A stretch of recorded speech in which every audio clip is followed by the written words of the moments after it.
bonjour, hola, guten tag, namaste, ciao, привет, konnichiwa, annyeonghaseyo, marhaba, adab, ni hao, shalom, and salam. Greetings. So Jay, I have a question for you. Go ahead. What is the best thing about living in USA? And I thought I'll stop there, but I'm not going to because I'm going to also ask, what is the worst thing about living in USA? And that's the question in general for all our panelists today. The best thing, I think this is a country for opportunity.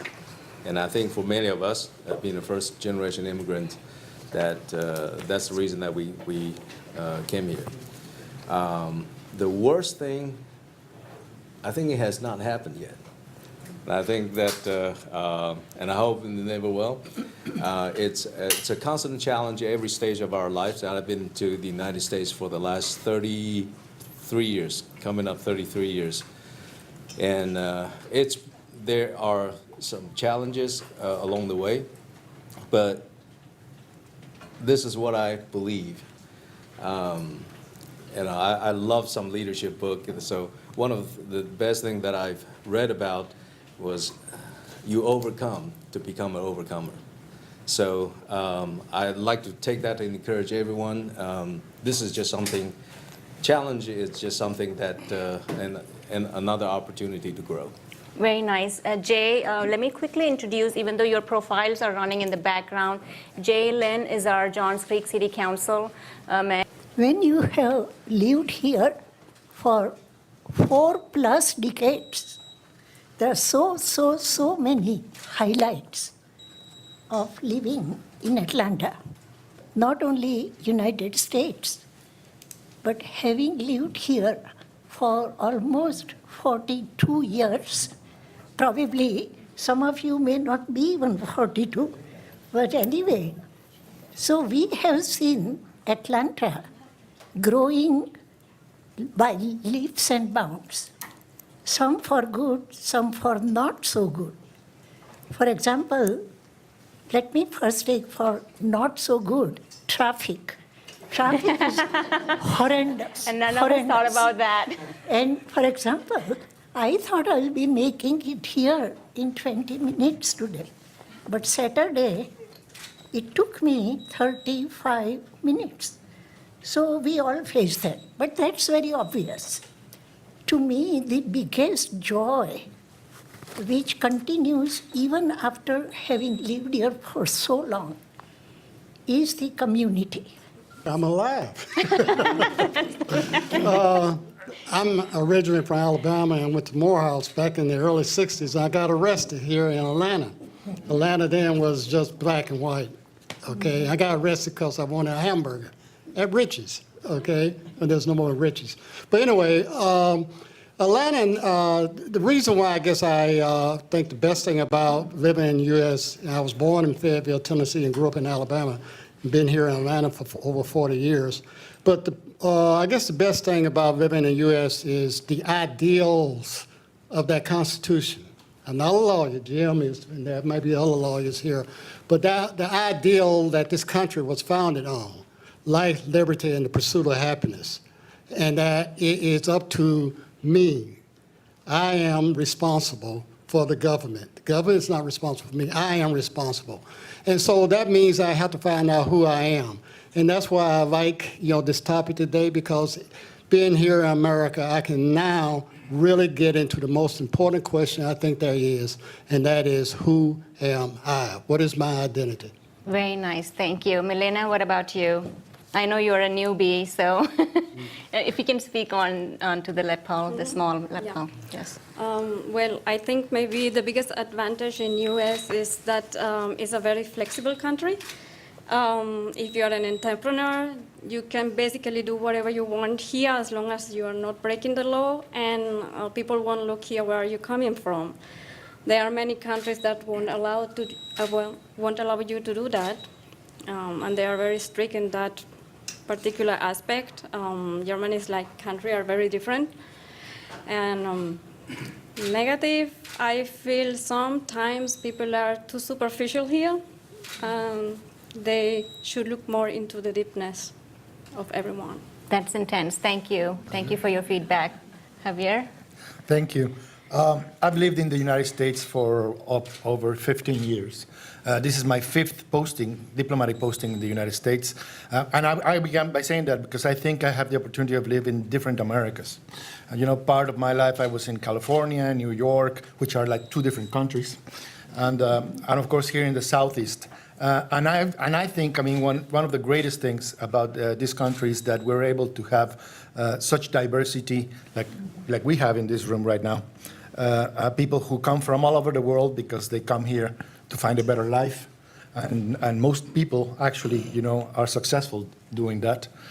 So that is the great thing that I've had in the past 15 years, being able to learn so much about people from all over the world, and of course learn a lot about the different cultures within the United States, which is also, not a monolithic culture. And pretty much in the same vein, I would say probably from my perspective, the not so positive side is that a lot of immigrants struggle very much in the United States to find themselves, to find a place. And we are particularly worried because they tend to isolate themselves. They tend to be afraid of the mainstream. They tend to be afraid of people who don't look like them. And they isolate themselves in a certain part of a town, of a city, and they don't get out from there. And they are fearful. They are particularly anxious right now, and they are victims of people who take advantage of them. So that is, a great concern right now for people who come from my country into the United States. They have done great being here, but right now they are living in very difficult times. Thank you. Very well said, and truly so. Nadia? You are just our neighbor. I don't know if there's any difference, but well, and I've only been here in the United States for 7 months now. I arrived in September of last year, so I definitely don't know enough to have any negative views yet. I think for me, it's really been all positive. One thing that stands out for me, having never lived in the United States before, is indeed the similarities between the United States and Canada. But even more particular than that, the similarities between the Southeast United States and my hometown and home province. I was born and raised in Ottawa, Ontario, which is known as a small, big town. Rose, how about you? I have been here for 33 years, and the positive thing is there is check and balances, which I come from I came from part of Africa and part of Middle East, which is the opposite of America. And your rights here, there is rights. As a person, you have a right to do a lot of things with the limits, and as long as you are obeying the law. And that is, for me, is really a big difference. The negative, I don't want to say negative, but issues that we face as an immigrant, people not understanding your values, what is good for you and they're not good for them, and also you're labeled for everything that is going on.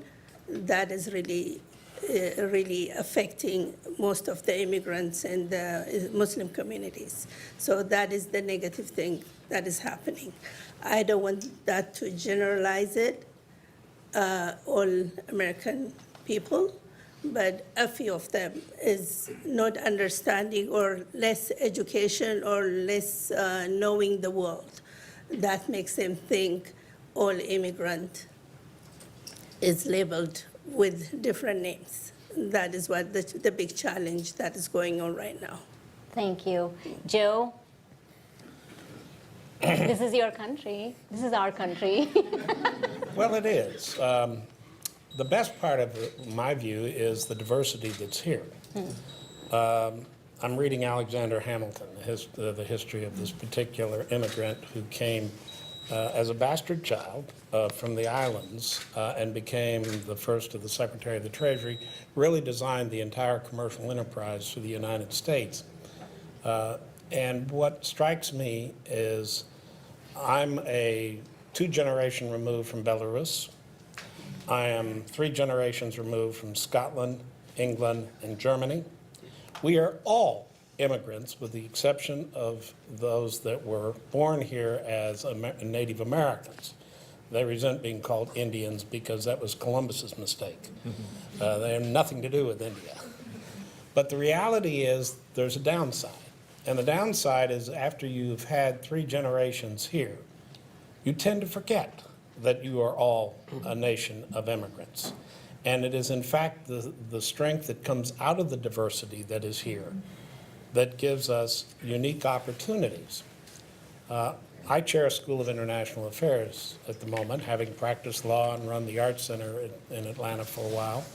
And so I've been dealing with culture in lots of different flavors. But I must tell you that the immigrant population that comes here, particularly at times of stress, have 3 characteristics. Generally, they're smarter than the average bear because they know they need to move to someplace else.